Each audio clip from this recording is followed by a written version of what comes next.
amados hermanos y amigos que nos escuchan, que nos ven en esta mañana de Domingo de Resurrección, que se celebra no solo en Estados Unidos, alrededor del mundo. Es el acto más impactante que jamás haya existido en la historia de la humanidad. Jesucristo se levantó de entre los muertos al tercer día, después de haber sido crucificado en una cruz hace ya más de 2000 años. Y ese hecho cambió la historia de la humanidad. Partió inclusive la historia, y hoy los historiadores y las personas tenemos que referirnos a antes y después de Jesucristo. El personaje más relevante, más importante, el que más haya agregado al sentido de la vida. Jesucristo se levantó de los muertos y todo cambió. ¿Por qué? Porque hasta ese momento había reinado el imperio de la muerte, hermano. El imperio de la muerte. Y ese imperio de la muerte, para millones de personas, el día de hoy sigue siendo eso, un imperio. Porque no existe forma de contrarrestarlo. No hay forma de poder detener la muerte. La muerte es lo que produce el temor más grande, creo yo, en los seres humanos. Aún en la vida de cristianos que no están bien afianzados, existe el temor a la muerte. Yo creo que a medida que el cristiano se va afianzando en el Señor, ese temor tiene que ir desapareciendo, porque entra una nueva afirmación en su vida, y es que estar con Jesucristo será muchísimo mejor. Y todos queremos estar mejor. El cristiano no debe temer a la muerte. El cristiano tiene que ver a la muerte bajo el hecho de la resurrección de Jesucristo. El apóstol San Pablo dice: porque Él vive, nosotros también viviremos. El apóstol San Pablo, y gracias a Dios por él, porque nadie, y hoy vamos a ver el capítulo 15 de 1 de Corintios, nadie nos aporta más luz sobre la resurrección de Jesucristo, los beneficios, que el apóstol Pablo. Y hoy hemos tenido una lectura en nuestro servicio, en Mateo capítulo 28, en donde se narra, y si usted desea saber en qué parte de la Biblia se encuentra los detalles de la resurrección de Jesucristo, los 4 evangelios, Mateo, Marcos, Lucas y Juan, lo detallan, y siempre basta con irse al último capítulo de la Biblia, del libro, en este caso Mateo, para usted descubrir. Mateo tiene 28 capítulos, así que en el capítulo 28 ahí se va a encontrar la resurrección de Jesucristo. Prácticamente con eso terminan cada evangelio, con la resurrección de Jesucristo, y en el caso particular de Mateo, con la gran comisión. Mateo 28, 19 es la comisión que el Señor, el Cristo resucitado, le da a su iglesia, de ir por todo el mundo y predicar el evangelio a toda criatura. Es decir, la iglesia tiene un trabajo que hacer, y es predicar el evangelio de Jesucristo. Por eso las puertas de este templo están abiertas. Ustedes contribuyen, todos contribuimos para que esto esté abierto todo el tiempo, y domingo tras domingo estamos aquí predicando la palabra de Dios. Y si un alma viene por aquí y entra en busca de salvación, aquí la va a encontrar, porque aquí se predica el evangelio de Jesucristo. Aquí no predicamos otra cosa. Aquí no predicamos otra cosa más que el evangelio de Jesucristo. Estamos comprometidos con el Señor, y estamos comprometidos con su palabra. Vamos a serle fiel a su palabra. Nada puede salvar a las personas sino el evangelio de Jesucristo. Lo veremos esta mañana. Vamos, hermanos, al de Corintios capítulo 15. Primera de Corintios capítulo 15. Así que hablar de este tema es bien amplio, porque me encantaría poder describir cada uno de los detalles de los evangelistas, pero lo vamos a hacer en domingos subsecuentes, ¿verdad? Vamos a ir analizando algunos pasajes y el impacto que causó en los discípulos, por ejemplo, en Tomás, ¿verdad? El incrédulo que le han llamado, el impacto que causa la resurrección en los 12 apóstoles, cómo cambiaron sus vidas para siempre, al punto de que todos ellos van a morir como mártires. Esta semana yo estaba viendo unos videos sobre eso, precisamente en YouTube, sobre cómo murieron los 12 apóstoles según las tradiciones. porque no está en la Biblia, ¿verdad? Ni siquiera el de Pablo parece que fue degollado, ¿verdad?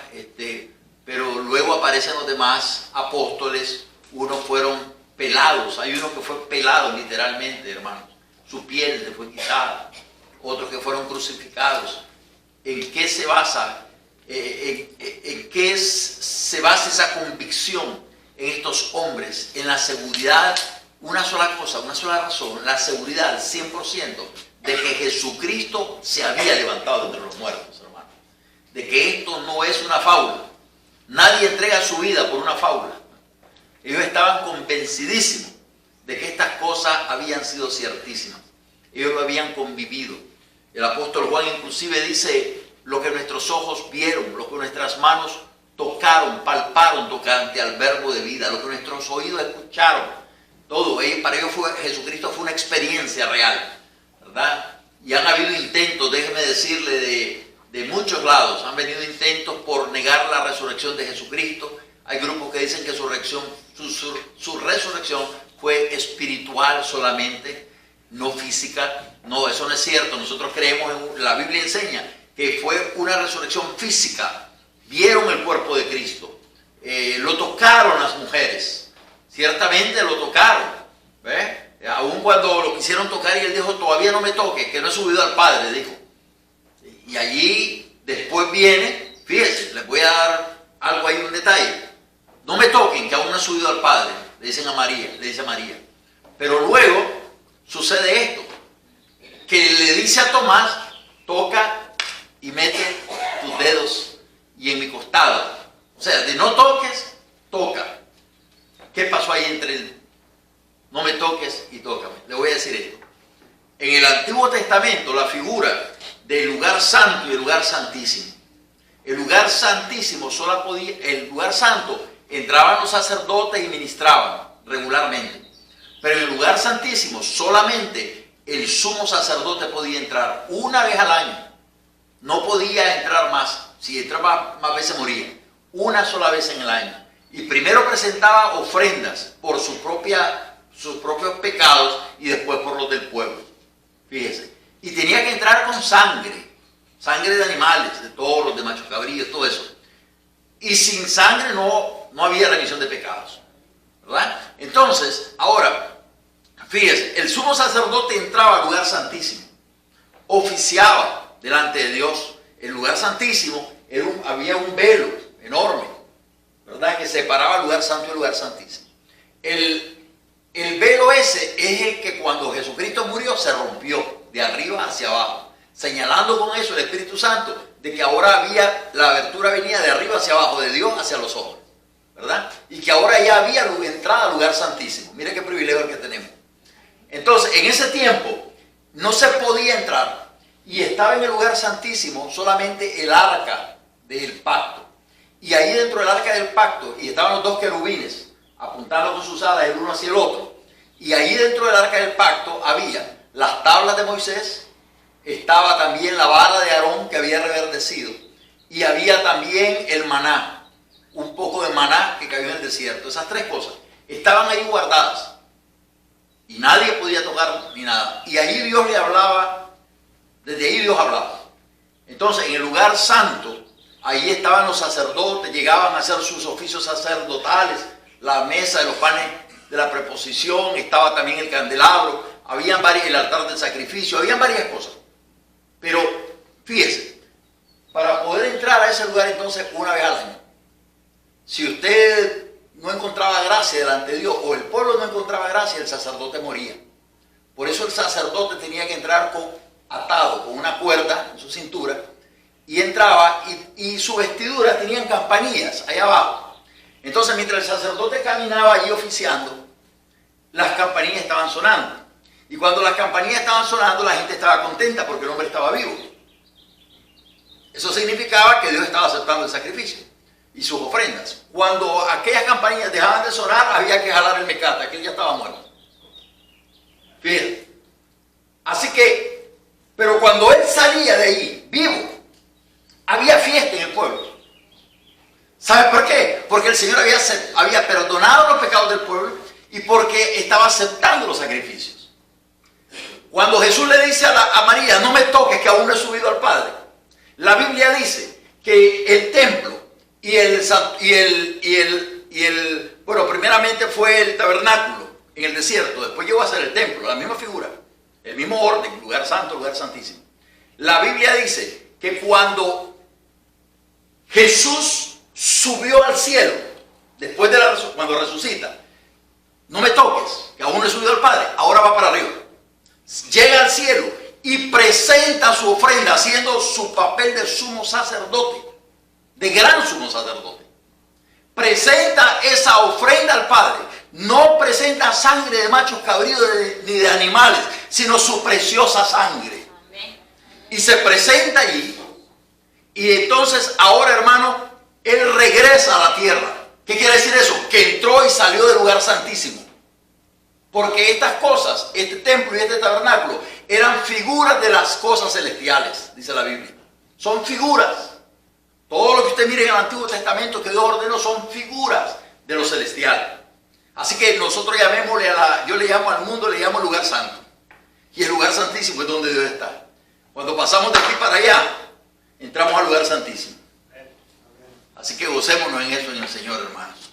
¿Qué les parece? Jesús fue y regresó. Ahora dice Tomás, ahora sí, tócame. Entonces este pueblo debe estar en fiesta ahora. En fiesta, porque nuestro Cristo, nuestro gran sumo sacerdote, entró, encontró gracia delante del Padre y regresó. Y ahora es Rey de Reyes y Señor de Señores. Amén. Y ahora tiene un pueblo que lo alaba, que se goza con él. Ahora yo quiero que vaya conmigo a 1 Corintios, porque eso era, digamos, vaya, un adelantito ahí, ¿verdad? Para que entendamos más bonito esto. En el capítulo 15, Pablo contribuye con el cristianismo diciéndonos y hablándonos acerca de la resurrección de los muertos. El capítulo 15 es el capítulo de la resurrección. Y esto está lleno de bendiciones. Dice aquí, además os declaro, hermanos, el evangelio que os he predicado. Mire, ¿qué predicaba Pablo? El evangelio. ¿Qué es evangelio? Buenas nuevas. ¿Buenas nuevas de qué? Las buenas nuevas, las buenas noticias de que Cristo se ha levantado entre los muertos. Ahora, ese es el mensaje que nosotros tenemos. Nuestro mensaje es sencillo. Nuestro mensaje es Cristo se levantó de entre los muertos. Ahora, el mensaje que os he predicado, este mensaje hay que predicarlo. Algunas personas creen que con solo buen testimonio es suficiente. No, la Biblia enseña que hay que predicarlo verbalmente. Hay que explicarle a la gente. Mire, yo fui a la iglesia de pequeño y yo no recuerdo que nunca nadie a mí me haya explicado que yo era un pecador y que tenía que arrepentirme de mis pecados. Sí te predican muchos mensajes, pero llega un momento en la vida que usted necesita ser confrontado por alguien y que le diga, mire, en resumen, todo lo que queremos decir aquí es que la Biblia dice que usted es pecador y que si usted muere en sus pecados, usted va a ir al infierno. Eso es en esencia. Y que para eso apareció el Hijo de Dios, para deshacer las obras del diablo. Y Él le ofrece salvación y vida eterna. La única manera que usted puede ser salvo es aceptando a Jesucristo como su Salvador personal. Amén. No hay otra. Él dijo, yo soy el camino, la verdad y la vida. Nadie viene al Padre si no es por mí. Amén. Hermanos, en este asunto de la salvación tenemos que ser claros con la gente. A veces no queremos tocar. Somos muy cuidadosos con la gente, no se va a ofender, se va a lastimar, pero yo le voy a decir algo. En este momento yo tengo a un familiar muy querido entre la vida y la muerte. Yo tengo la seguridad de que es una persona salva y por eso estoy tranquilo. Pero si yo supiera, y usted lo sabe, de que una persona que está al punto de morir y no se le ha predicado el evangelio, usted debe estar claro que si esa persona muere y sin haber recibido a Jesucristo va a ir al infierno. Ahí está la condenación eterna. Eso es lo que la Biblia dice. Y que está en vuestras manos y en mis manos el poderle hablar a esta persona y darle el mensaje de salvación. Ahora, vale la pena en ese momento ser considerado y decir, no, es que no quiero lastimar a la persona. Espérese, si muere, va a cerrar sus ojos y va a abrirlos en un lugar horrible, según la Biblia lo declara. El lugar donde el fuego nunca se apaga, el gusano nunca muere y es eterno, y donde no hay lugar como salir de ahí. Olvídese de oraciones, que alguien va a venir a orar por usted, novenario, esas cosas. Eso es falso. La decisión tiene que ser tuya y mía. Aquí y ahora, como dice el programa. Aquí y ahora tiene que ser la decisión. La otra cosa es que vamos postergando esta cosa. Y bueno, mañana lo haré. ¿Qué sabes de mañana si el mañana no te pertenece? Así que esto tiene que ser muy claro, hermano, el mensaje del Evangelio. Cuando usted tenga que presentarlo, preséntelo con claridad. Ah, tú eres blanco y negro. Tiene que ser blanco y negro. No hay área gris aquí. Tiene que ser blanco y negro para que entienda. Y la decisión la pueda tomar la persona. Ahora, aquí dice que Pablo dice que el Evangelio que os he predicado. Número uno, el Evangelio tiene que ser predicado. El cual también recibisteis. El Evangelio se predica y el Evangelio tiene que ser aceptado. ¿Ya vieron? Estas son las dos opciones que tiene la gente. Lo tomas o lo recibes. Pero que no quede en usted, ni quede en mí. Yo cumplo cuando después de predicar acá, y hermano, le hablo a una persona de Cristo, siento que fui lo muy claro y ahí terminó mi trabajo. Fui claro. Si yo empiezo a no ser muy claro, mi trabajo no habrá sido bueno. Mi trabajo será bueno en la medida que yo sea claro. Yo no puedo convencer a nadie. Es el Espíritu el que convence al mundo de pecado, de justicia y de juicio. Mi trabajo, a mí no me mandaron a convencer a nadie. A mí me mandaron a predicar, a hablar. Soy el mensajero. El Espíritu Santo se encarga, junto con la palabra de Dios, de hacer el trabajo en el corazón nuestro y en el corazón de la gente.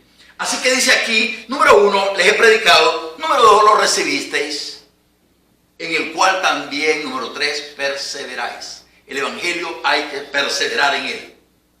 ¿Amén, hermanos? Amén. Hay que perseverar en el Evangelio. Esto no es para un día. Hermano, yo he visto gente que ha muerto en el Evangelio.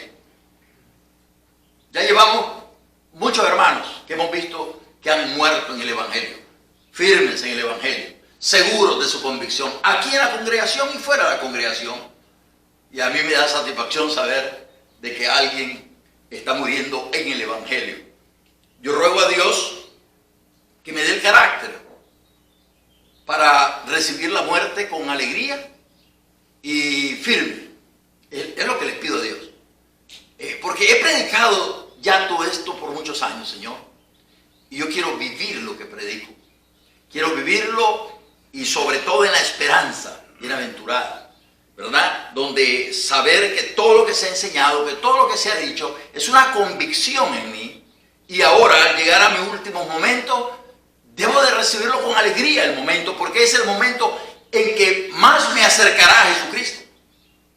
Es el momento más cerca que voy a tener de Jesucristo antes de estar con Él, en su presencia. Porque la muerte, la Biblia dice también que, ¿cómo dice? Ausentes del cuerpo, presentes en el Señor. Inmediatamente. Algunos no lo creen así, pero eso es lo que la Biblia yo entiendo. Dice en el verso 2, por el cual asimismo, escuchen esto, si retenéis la palabra que os he predicado. ¿Cuál es la palabra clave aquí? Retener.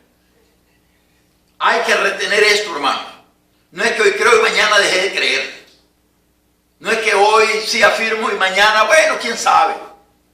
No se trata de eso. Es de retener la palabra del Evangelio que te fue predicada desde el principio. Recuerdan los hermanos que estamos estudiando el libro de Gálatas. Los hermanos de Galacia fueron confundidos y estaban siendo perturbados porque el diablo, esa es parte de su trabajo. Tratará de perturbarte. Pero esto hay que retenerlo, porque si no dice la palabra que os he predicado, si retenéis la palabra que os he predicado, sois salvos si no creísteis en vano. Escuchen. Creísteis en vano. El que perseverar hasta el fin, ese será salvo, dice la Biblia. Es de perseverar hasta el final, hermanos. Porque si primeramente os he enseñado, ahora ahí va, lo que recibí. Número uno, que Cristo murió por nuestros pecados. Conforme a las Escrituras. ¿Lo creen? Amén. Cristo murió por nuestros pecados. Cristo murió por tus pecados. Eso es lo primero que dice el mensaje del Evangelio. Número dos, que fue sepultado. 3 días. Y ahí está está la señal de Jonás, ¿se acuerdan? El Señor usó la señal de Jonás como que el Hijo del Hombre estaría 3 días en la tierra y al tercer día resucitaría entre los muertos. Dijo que más señal que esa no se les iba a dar. Esa es la señal de Jonás. Y termina con una resurrección. O sea que cuando el pez está vomitando a Jonás, está proyectando la resurrección de Jesucristo de entre los muertos y la resurrección nuestra también de entre los muertos. Conforme a las Escrituras. Aquí no hay nada que no se haga conforme a las Escrituras, está diciendo Pablo. Aquí todo va cumpliéndose conforme lo dicho en el Antiguo Testamento, fíjese, y ahora nosotros ya tenemos el Antiguo y el Nuevo Testamento. Y que apareció a Cefas y después a los 12. Después apareció a más de 500 hermanos a la vez. ¿Sabía usted eso? ¿Sabía usted eso? Jesús apareció a más de 500 hermanos a la vez, resucitados, de los cuales muchos viven aún, dice. En ese momento en que Pablo está escribiendo esto, y otros ya duermen. Después apareció a Jacobo, después a todos los apóstoles. Y vamos a hablar de eso en los siguientes domingos. Y al último de todos, como un abortivo, me apareció a mí, dice. ¿Por qué le apareció a él? Porque él era un perseguidor de la iglesia, él no estaba en Cristo, ¿verdad? Ni era apóstol, ni nada. Dice, porque yo soy el más pequeño de los apóstoles, que no soy digno de ser llamado apóstol porque perseguí a la iglesia de Dios. Ahora, recuerden que cuando estamos estudiando las epístolas de Pablo, nos damos cuenta de que eso es algo con lo que Pablo siempre tuvo que cargar, porque la gente no le quería reconocer que él era un apóstol de Jesucristo. Y él en todas sus cartas dice, Pablo, apóstol de Jesucristo, por la voluntad de Dios y por la gracia de nuestro Señor Jesucristo. O sea, él insiste en eso, ¿verdad? Y él está claro, porque en este verso él dice, no soy digno de ser llamado apóstol porque perseguía a la iglesia de Dios. Pero luego dice, pero por la gracia de Dios, soy lo que soy. O sea, qué increíble es la gracia de Dios, ¿verdad, hermanos? Qué increíble. A pesar de todo lo que hemos sido, Él nos perdona y nos brinda nuevas oportunidades. Esa es su gracia. Fíjense bien que cuando en la bendición dice que el amor del Padre, la gracia de su Hijo Jesucristo, y la consolación del Espíritu Santo sea con todos vosotros. Fíjense cómo a cada uno de la divinidad le atribuye al Padre el amor, al Hijo la gracia, y al Espíritu Santo la consolación, ¿verdad? Dice, pero por la gracia de Dios soy lo que soy, y su gracia no ha sido en vano para conmigo.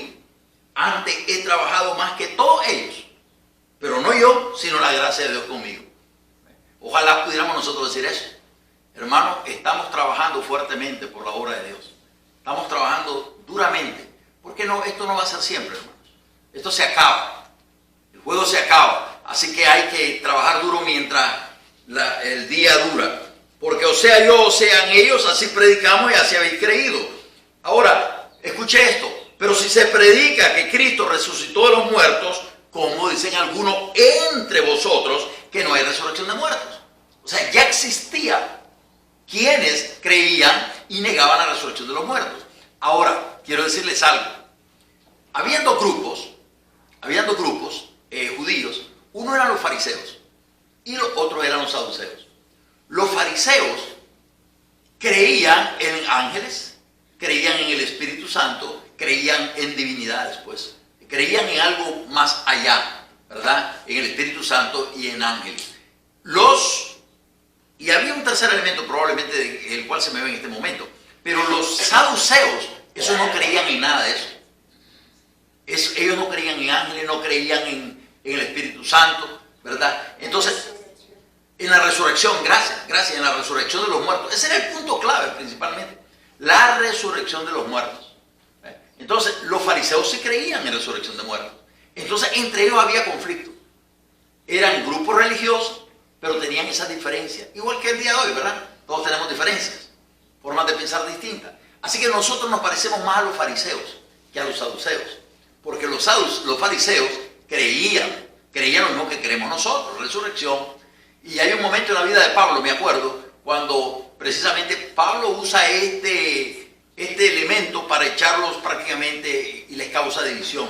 A él lo quieren acusar y lo quieren encarcelar y entonces él tiene a los saduceos y a los fariseos en contra de él, entonces él habla de que a él se le acusa por el asunto de la resurrección de los muertos. Entonces eso produce división entre la gente que lo está atacando. Fue muy sabio Pablo. Dicen por ahí, divide y triunfará, ¿verdad? Así que eso es lo que él usó. Dividió a su oposición. Pero ya existía este pensamiento de que no hay resurrección entre muertos. Ponga usted, escucha, esto es importante, ponga usted que de entre los saduceos se empiezan a convertir a Cristo. Entre los saduceos. Y entre los fariseos también se empiezan a convertir a Cristo. Entonces, naturalmente, ellos ya vienen con una mentalidad a Cristo. Unos que creen que sí existe resurrección, que sí existe ángeles y también el Espíritu Santo, pero hay quienes vienen a Cristo, pero no vienen creyendo esas cosas realmente. En otras palabras, a veces venimos a Cristo, pero no venimos por todo el paquete. Venimos como, pero esto me lo guardo para mí, ¿verdad? Esto yo todavía no lo creo. Entonces, ¿qué está pasando aquí? Que hay saduceos que han entrado, pero todavía no están aceptando la resurrección de Jesucristo. Y déjeme decirle, no puede haber cristianismo si no se acepta la resurrección de Jesucristo de entre los muertos. Si no, estaremos creyendo en un Cristo que todavía está enterrado, hermanos, en una tumba. Y nuestro Cristo se levantó entre los muertos. Amén. Y esa es la victoria del cristianismo. Esa es la victoria de Cristo. Mire, él pregunta si se predica de Cristo que resucitó de los muertos. ¿Cómo dicen algunos entre vosotros que no hay resurrección de los muertos? Porque si no hay resurrección de los muertos, pues tampoco Cristo resucitó. Es lógico. Y si Cristo no resucitó, mire cómo Pablo empieza a seguir esa línea de pensamiento y como a cederles el terreno. Y dice, y si Cristo no resucitó, número uno, vana es entonces nuestra predicación. ¿Qué estamos predicando entonces? ¿Qué estamos perdiendo nuestro tiempo? Vana es entonces nuestra predicación. Vana también es vuestra fe. Entonces, ¿qué estamos haciendo a la hora de que estamos muriéndonos y encomendándonos en la mano del Señor si no se levantó entre los muertos? Y somos hallados, número 3, falsos testigos de Dios. Terminamos siendo falsos testigos porque estamos afirmando algo que no sucedió. Porque hemos testificado de Dios que Él resucitó a Cristo, al cual no resucitó, si en verdad los muertos no resucitan. Porque si los muertos no resucitan, tampoco Cristo resucitó.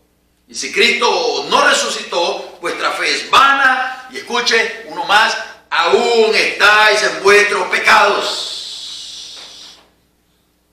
Todavía están en vuestros pecados. Entonces también los que durmieron en Cristo perecieron. Si en esta vida solamente esperamos en Cristo, somos los más dignos de conmiseración, es decir, de que se nos tenga lástima de todos los hombres. Wow.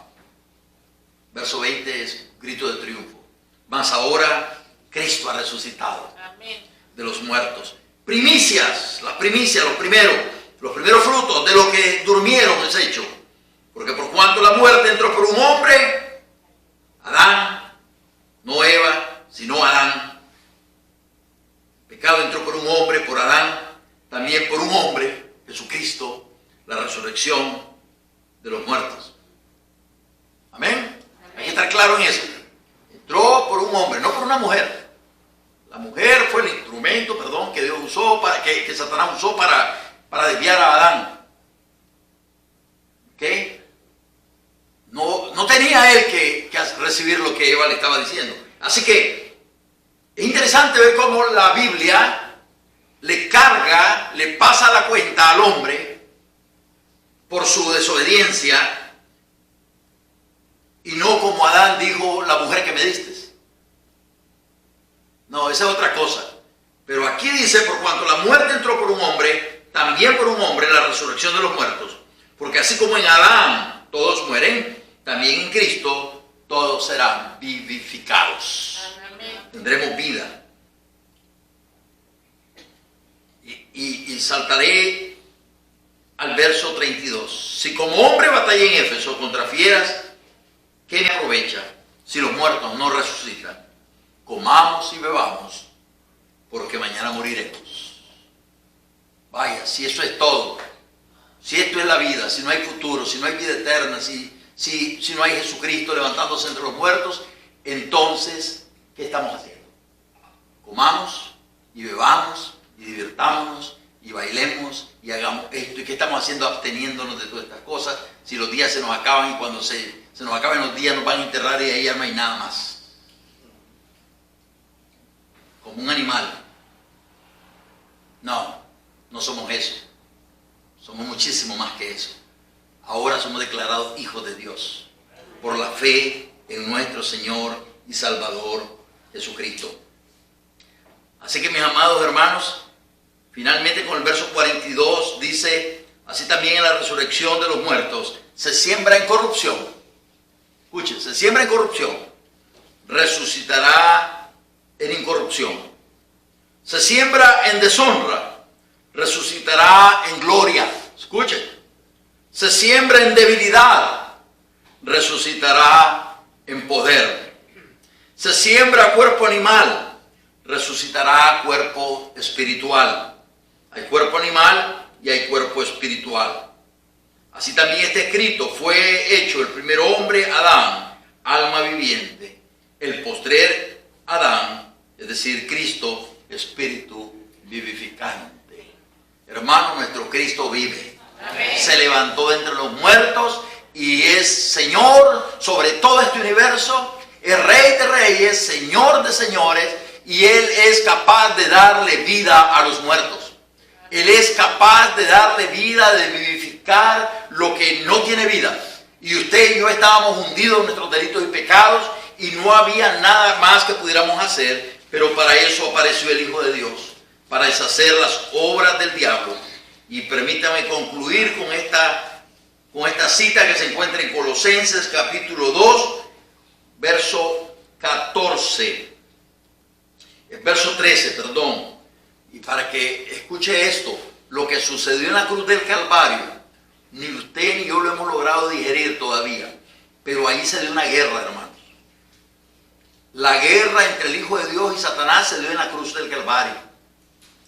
Allí el que saliera victorioso, y Cristo Jesús va a salir victorioso. Aparentemente no, porque Satanás cree que muriendo Jesucristo se acabó todo.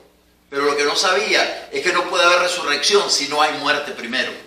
Y escucha lo que dice aquí en el verso 13 del capítulo 2 de Colosenses. Y a vosotros, estando muertos en pecados y en la incircuncisión de vuestra carne, os dio vida juntamente con Él, perdonándoos todos los pecados. Escuche esto. Anulando el acta, este texto me gusta. Anulando el acta de los decretos que había contra nosotros. Había un acta de decreto en contra de nosotros que nos era contraria, quitándola de en medio y clavándola en la cruz y despojando, esa palabra es linda, les arrebató, despojando a los principados y a las potestades, los exhibió públicamente en la cruz. Mire qué lindo, lo exhibió públicamente, triunfando sobre ellos en la cruz. Lo que vemos allí no es un Cristo derrotado, es que está exhibiendo al pecado, está exhibiendo a la maldad, el dominio, el imperio de Satanás, y lo está destruyendo allí mismo. Está rompiendo en pedazos, haciendo añicos esa acta de decreto que había en contra de nosotros. La paga del pecado es muerte. Ese es el decreto. Pero para eso apareció el Hijo de Dios. Por tanto, nadie os juzgue en comida o bebida en cuanto a días de fiesta, luna nueva o día de reposo, todo lo cual es sombra de lo que ha de venir, pero el cuerpo es de Cristo. Amén. Amén. Vamos a ponernos en pie. Gloria al Señor. Nuestro Cristo ha resucitado. Amén.